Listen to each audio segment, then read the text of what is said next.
Get your head in the game. I think we've all heard that phrase before. We usually hear it in reference to sports or games, competition.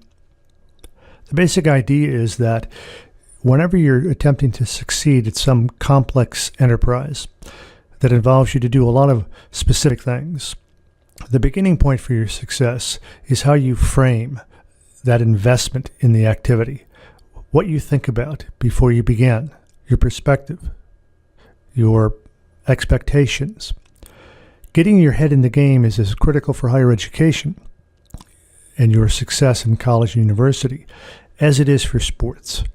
And what we want to try to do in this module is help you think about some of the issues that will indeed help you get your head in the game. Because we believe that if you come into higher education with a better sense of what to expect and what you need to do, that you're going to be more likely to succeed. What did you think, did you think college was going to be difficult when you started out? So you're coming from high school, now you're going. Why did you think, if you thought it was going to be difficult, why did you think it was going to be so hard? I thought it would be more hard because just the variety of classes that I had to take, especially as like a freshman, you may be taking classes that you're not necessarily interested in because it's a university requirement. Right. Were the ones you weren't interested in harder or easier? They were harder because it was harder for me to study for them. Okay, so to get yourself motivated. Did you think, was your high school so easy and you just felt, God, once I get to college, though, it'll be easy? Did anybody think that at all? No, but everybody thought it would be harder.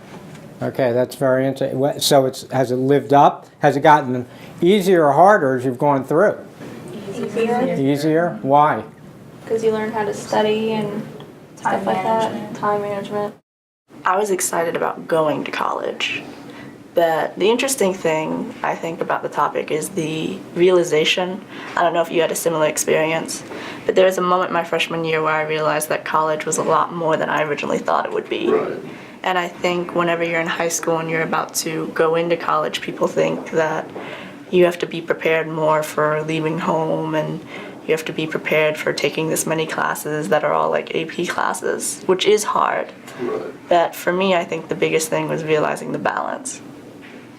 Yeah, I was scared about the curriculum, just like you said. It worried me, but the whole transition part, that's what scared me to death. It was like that's what I was focused a lot on, and that's what a lot of my freshman year, I think, focused on, was really adjusting to not being in the same situations I've been in for 18 years prior. It's a totally new world, and that was really the hardest thing to think about and then especially do. So let's begin with an example of the kind of thing we're talking about. First of all, one of the problems students often suffer from is that they underprepare for the challenge they're going to confront. When you begin your college or university career, you want to begin with confidence that you're going to succeed, but you don't want to necessarily assume that what you did in high school is going to be sufficient for you to succeed in college. Bottom line is, college is not grade 13. There is a huge chasm between what you did in high school and your success and what you're going to have to do in college to succeed. The entire structure of the learning is very different. Your life is very different at college than it was in high school. And you have to prepare for that, in part because it's going to mean that you're going to be challenged in ways that you haven't been challenged before. A simple example of what I mean.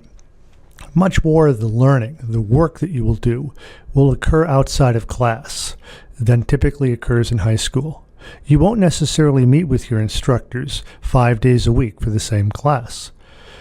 Your instructors are going to expect you to do an awful lot of the work on your own, and you're going to have to take responsibility for knowing what to do, when to do it, and then you're going to have to motivate yourself to do it. The basic unwritten rule is that if you spend 1 hour in a class, you need to spend around 3 hours doing work that's relevant to that class. This is a very different ratio than what you find in high school, and many students are simply not ready for that kind of a challenge. The simple rule is, of course, you must study. You aren't going to succeed by simply going to class. You're going to have to put in considerable time and energy that goes beyond whatever it is that occurs in the classroom.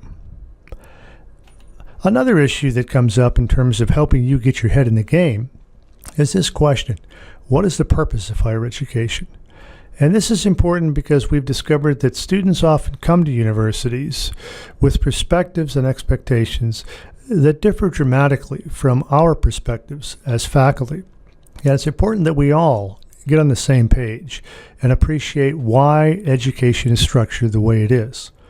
For example, one of the main purposes of higher education, especially publicly supported higher education, is to improve society. We're not simply looking to benefit individuals.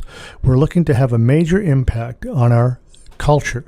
By education, we can create a kind of vibrant economic and political environment that benefits us all. Clearly, an essential goal of higher education is to educate our citizens.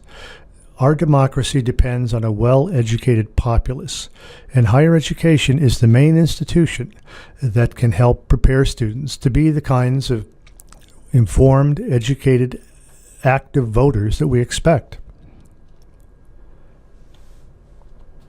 Of course, higher education is designed to help students find jobs and careers, and we're going to do that.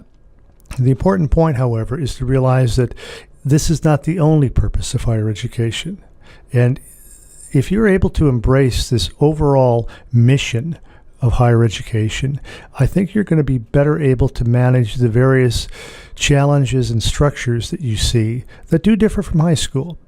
We're going to be asking you to, for example, complete general education courses. You may not see these courses as being directly relevant to your career aspirations, but yet this is why we do it. We're here to educate citizens. Now, another question that's important to ponder before you begin your career is, what is the value of higher education? This is slightly different than what is the purpose of higher education. Now what we're talking about is, once you complete your education, how are you going to be different? How is it going to benefit you? Well, obviously, you would expect that a college education is going to have economic benefits, and it does. If you look at this graph here, you're able to see a number of important points. First of all, on the right-hand side, you see that your earning power is going to be increased. The further you go in higher education, the higher is your average income.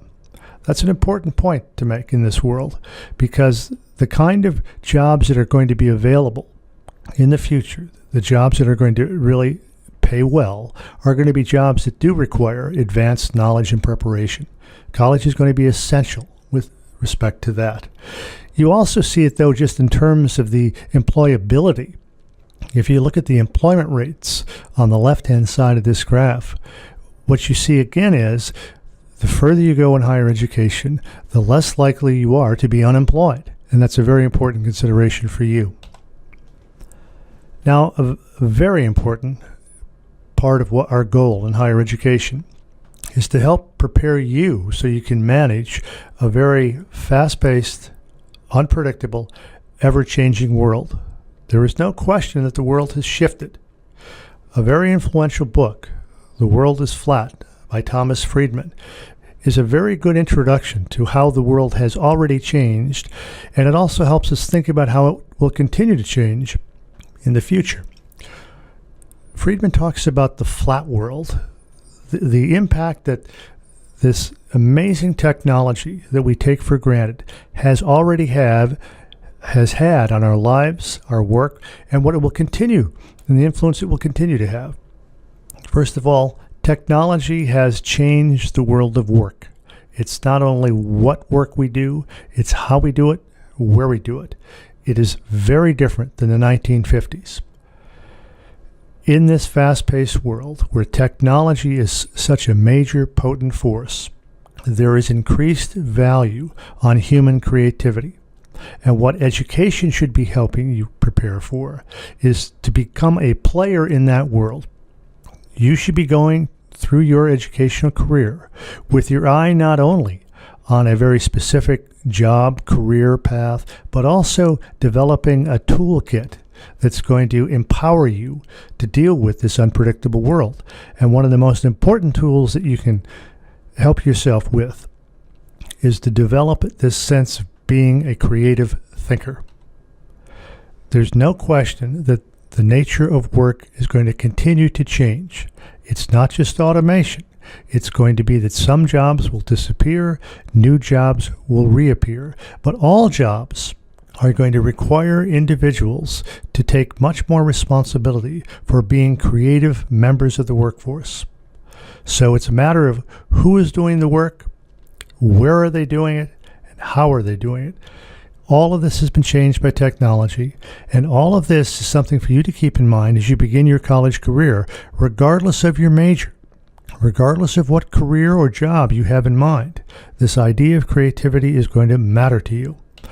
What education can do for you is to help you assume agency. One of the most valuable consequences of a good education is that you come away feeling as though you're in charge of your life, that you can direct your future. Now, of course, another very important consequence of education, the value of education, is that it should enhance meaning in your life. It should provide fulfillment, enjoyment. Education will open windows you never knew existed. It will help you think more carefully, not only about yourself and about others, but about the entire thing, the entire existence.